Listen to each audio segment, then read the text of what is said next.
Hi, my name is Angela Doty, and I serve as the Dean of Career and Academic Resources here at Bushnell University. Welcome to our Strengths presentation.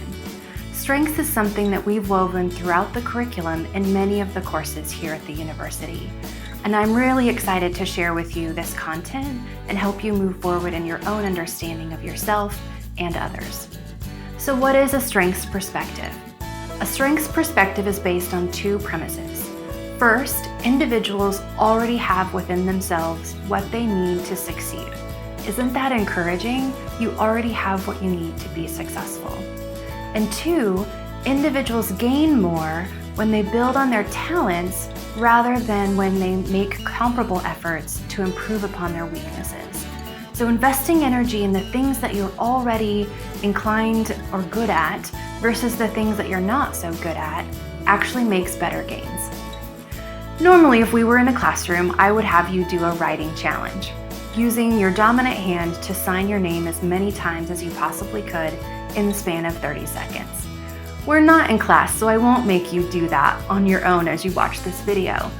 But the point of the exercise then is to then switch hands and write your signature as many times as you possibly can in 30 seconds using your non-dominant hand. It's a great example of how we favor one side over the other. Crossing your arms is another great example, or even folding your hands. There's a way that you're inclined to do it naturally, and doing it the opposite feels a little awkward and maybe uncomfortable. And you could spend hours and hours and hours trying to develop your non-dominant hand to be as successful, as beautiful, and as clear and as quick as your dominant hand. But is that really how you want to be spending your energy? So focusing in on strengths really gives us a different perspective. So what is a strength? Let's define it. A strength is a pre-existing capacity for a particular way of behaving, thinking, or feeling that is authentic and energizing to the user. And it enables optimal functioning, development, and performance. Wow, that's a lot. So we'll unpack it a little bit. Part of that phrase, that behaving, thinking, and feeling, it's a whole person perspective. You're bringing your whole person to whatever it is that you're facing, a challenge, a project, a task, how you walk in the world. The authentic and energizing piece is unique to you. It's those things that are genuine, they're real, they bring you life. I love the term life-giving. That when I get to use my strengths, I feel alive. That's that energizing component. And then the optimal functioning, development, and performance, or development in wanting to improve, but then the performance of being able to achieve at your highest level. This strengths perspective is countercultural. There's a paradigm shift that's happening here from a deficit-based perspective to a more strengths-based perspective. For example, oftentimes in a supervisory situation, a supervisor might focus in on the weaknesses in that performance evaluation versus focusing on what was accomplished successfully. The same might be true with a grade example, whether it's parents and children, or maybe even as you look at your own grades, of where do your eyes go first? Oftentimes we're drawn to that lowest grade and we think, what did I do? How do I bring it up? Strengths is a great way of looking at, what was successful about all of the other classes where there are A's versus a C? What was the difference? Perhaps those classes engage your strengths in ways that lower grade class doesn't. So looking at things from that angle helps us identify what we can change to perform at a higher level and maybe develop and grow in our understanding of ourselves and others. By fixing our weaknesses, we might prevent failure, but in the end, building on our strengths promotes success. So I like to think of strengths in terms of an elevator, or a high-rise building with an elevator.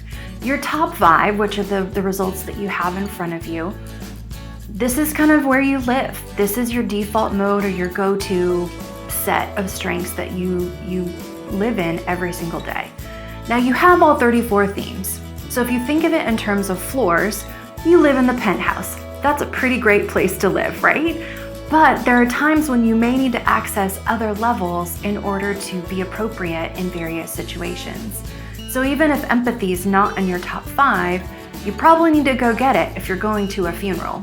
Another analogy that I like to use in relation to strengths might be that of a closet. And thinking of the things that you wear on a more regular basis. The strengths are your go-to outfits. They're your favorites. That's what you feel most confident in, most comfortable. But there are times when you might need to put on another outfit or another strength in a certain situation that might warrant it. So within the United States, there are some more common, top themes than others. So you can kind of compare your results with what's most common in the US. But ultimately, the bottom line is that you have the capacity to access the other strengths with intentionality. Strengths is not just what you're good at. As noted in our definition, they energize you, they give you life, they bring you just a sense of vibrancy and vitality, that when you are enacting your strengths, you feel your best and you want to keep using them. Your strengths also fulfill a need within you. Have you ever experienced something where you're like, wow, I was made for this, or this just really, I feel good, and my soul is fed because of this. It's because there's an innate value that's associated with that strength. And so by using that strength, that value is being met for you in a way that can only be met through that activity. Strengths also create positive emotions for you. That joy, that elation, things that put you in a flow state, so to speak. When you're using your strengths, it feels good, to the point where it leads to greater investment of time and effort, where you don't want to stop. Think of those times when you've lost track of time, where you were so engaged in what you were doing that time just flew by. Most likely, you were using some or all of your top strength. There is a bit of a paradox with strengths, though. We often take them for granted. We don't see them as particularly distinctive or great, and we often aren't able to see them on our own. We need other people to reflect back to us and to identify what some of those strengths are and encourage us to cultivate them in our lives. However, our strengths can also get us into a lot of trouble.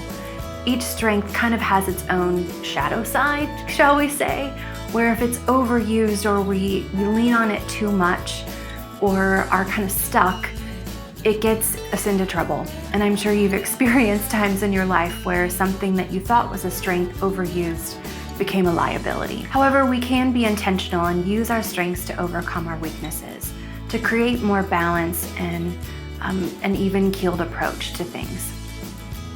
This next image is a great one on perspective. We've got two people who are looking at the same grouping of beams. One person sees 3 beams, another person sees 4. So which one is right? Well, neither one. It's a matter of perspective and what angle they're looking at the image from. And that's a great reminder for us that working together in teams, we see things differently. And by living out our own strengths and recognizing and valuing the strengths of other people, we can come to a great result.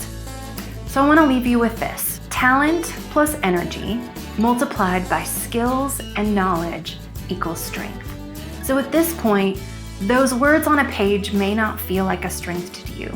They're probably more of like a theme. Think of them in their raw state. You need to apply some energy, some skills and your knowledge and build that to become a strength, which then is your asset moving forward. Thank you so much for listening. Really appreciate your attention.